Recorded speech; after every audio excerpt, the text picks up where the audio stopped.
Bapak Ibu Saudara-saudara, mari kita berdoa untuk pembacaan dan perenungan firman Tuhan. Mari kita berdoa. Ya Tuhan Allah, kami sampai pada kesempatan untuk membaca dan merenungkan firman-Mu. Kami mohon Tuhan menolong kami supaya hidup kami sungguh akan menjadi tanah yang subur. Ketika benih firman-Mu ditaburkan, akan bertumbuh dan berbuah di dalam hidup kami. Tolonglah kami oleh kekuatan Roh Kudus-Mu Tuhan, supaya hari ini dalam membaca dan merenungkan firman-Mu, kami menaruh perhatian kami hanya kepada pemberitaan firman ini. Jauhkanlah semua penggoda pencobaan. Di dalam nama Yesus, firman yang hidup itu, kami berdoa. Amin. Bapak Ibu Saudara-saudara yang dikasihi dalam Tuhan Yesus, dalam sukacita kita hari ini, saya mengajak kita untuk merenungkan satu tema yang juga menjadi bagian dalam ibadah liturgis kita, juga seringkali dalam ibadah raya kehidupan kita tiap-tiap hari, yaitu menyangkut dengan persembahan.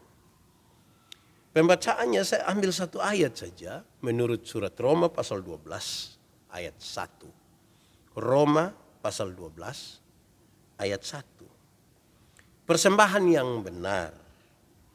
Karena itu saudara-saudara, demi kemurahan Allah aku menasihatkan kamu supaya kamu mempersembahkan tubuhmu sebagai persembahan yang hidup, yang kudus, dan yang berkenan kepada Allah. Itu adalah ibadahmu yang sejati. Demikian firman Tuhan. Berbahagia setiap orang yang mendengar firman, memelihara dan melakukan dalam hidup setiap hari. Shalom. Sekali lagi shalom buat kita semua.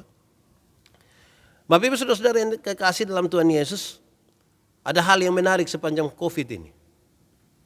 Terutama ketika gereja itu ditutup untuk kita beribadah dari rumah. Jadi ibadah di gedung kebaktian dipindahkan untuk ibadah di rumah-rumah. Ada yang menarik.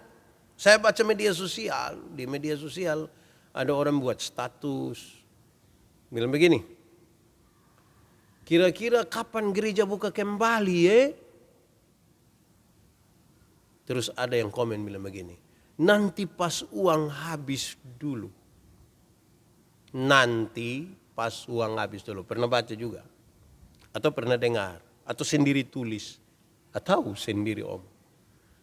Jadi melihat percakapan itu sepertinya menjurus kepada, oh gereja buka ini, pelayanan ini, oh itu berkaitan dengan uang. Nah, kalau uang habis buka, uang ada tutup. Ada juga pernyataan yang menarik. Ada yang bilang begini, penatua, diaken, itu adalah ujung tombak yang mencari persembahan uang di jemaat.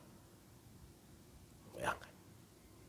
Baik, apakah itu benar atau tidak, itu masing-masing silakan berargumentasi menurutnya. Tetapi kita mesti tunduk kepada apa yang firman Tuhan katakan buat kita. Pertama saudara-saudara, mari kita sepakat dulu bahwa apa itu persembahan. Saya selalu akan mendefinisikan bahwa persembahan itu dasarnya, kata dasarnya adalah sembah, bukan sumbang.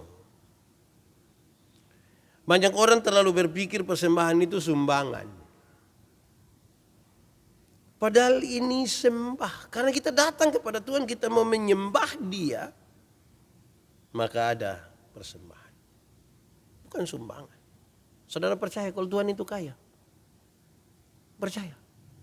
Kalau saudara percaya bahwa Tuhan itu kaya, siapakah yang lebih kaya dari Tuhan sehingga dia bisa sumbang untuk Tuhan?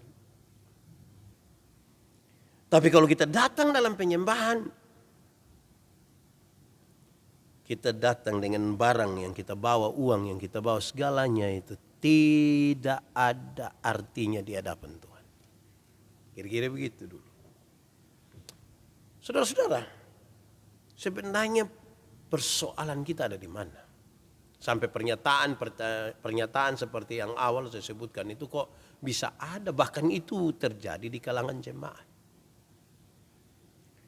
Mestinya kita lihat dulu apa sih yang dinyatakan di dalam Alkitab tentang persembahan itu.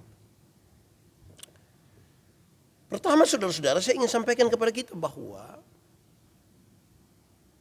ketika kita berbicara tentang persembahan, itu Tuhan punya. Semuanya Tuhan punya dan kita berikan dari tangan Tuhan sendiri, bukan kita punya. Hanya orang beriman yang akan memahami ini, bahwa apa yang ada padanya itu milik Tuhan. Sehingga kalau dia datang kepada Tuhan, dia bawa, itu dia bawa dari tangan Tuhan sendiri, bukan dari dirinya. Perlu kita pahami saudara bahwa hanya orang beriman yang bisa memahami hal-hal yang luar biasa ini. Yang ada pada saya tidak ada yang saya punya. Semua Tuhan punya. Saya mengerjakan bagian saya, tapi berkat-berkat ini Tuhan yang kasih. Tuhan Allah yang mengatur berkat. Tuhan Allah, berkat Tuhan itu yang membuat kita kaya. Sementara jeri lelah kita tidak menambahinya. Wah, ini hanya orang-orang beriman yang bisa mengatakan begitu. Saudara-saudara, persoalan lainnya adalah kita sudah taruh dalam pikiran dan perasaan kita. Kita sudah terlanjur berpikir bahwa persembahan itu uang. Kita sudah terlanjur berpikir begitu. Persembahan itu uang. Padahal saudara-saudara, pada hakikatnya persembahan itu adalah tubuh. Tubuh, bukan uang. Kalau kita lihat pada awal mula, persembahan yang dibawa itu dalam rupa apa? Natura, hasil bumi. Dari awal begitu. Persembahan itu dalam rupa natura. Persembahan itu diri, bukan uang. Tapi dalam perjalanan kita mulai geser, kita mulai ganti. Persembahan itu rupanya uang. Bahkan agak lucu sedikit. Kalau di jemaat-jemaat, di kampung-kampung itu kita mesti temukan ada banyak orang datang bawa natura sebagai persembahan mereka. Ada ubi, ada pisang, ada macam-macam. Oh, kalau natura taruhnya di bawah. Tapi kalau bawa uang, oh itu taruhnya di atas meja. Kita mulai membedakan dia. Saya bayangkan kalau satu saat ini barang yang persembahan yang bawa dalam rupa uang kita taruh saja di bawah, begitu pasti banyak yang tersinggung itu. Ini sesuatu yang serius ini terjadi dalam jemaat. Kita sudah berpikir tentang uang. Bukan saja itu saudara-saudara, bahwa ketika kita berpikir persembahan itu uang, kita mulai menghitung mana besar, mana yang kecil. Kita sudah bisa tahu kalau beribadah di sini, oh ini berapa, ini berapa, dan seterusnya. Karena itu prinsip lain yang perlu dipahami. Bahwa karena persembahan itu sesungguhnya bukan uang saja. Maka diri kita ini yang penting. Apa sih yang bisa saya berikan bagi Tuhan? Saya pun diri. Karena yang paling berharga pada diri saya itu saya pun diri. Banyak orang tidak kasih dia pun diri, tapi dia kasih dia pun uang. Sehingga dia bilang, Pak Pendeta, saya memang tidak pergi ke gereja, tapi saya pun persembahan pipa. Nah, memangnya di surga ada kios untuk jual super mie, jadi kita kumpul uang untuk Tuhan. Kita sudah terlanjur taruh dan ingat persembahan itu uang, bukan diri. Akhirnya kita makin terjerumus, ukuran-ukuran kita uang. Ini pendeta dong kita sudah bayar orang ini kok. Uang, kemanusiaannya menjadi hilang. Ukuran-ukuran uang. Saudara tahu? Uang itu bisa memerintahkan orang malah. Kalau kita salah berpikir tentangnya. Apalagi kalau kita taruh persembahan itu uang. Nah, lalu bagaimana soal nilai persembahan?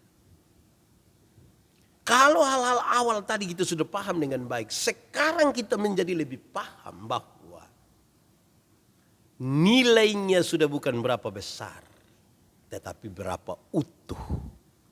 Saya ulang. Kalau kita sudah memahami dari hal-hal awal tentang persembahan, sembah bukan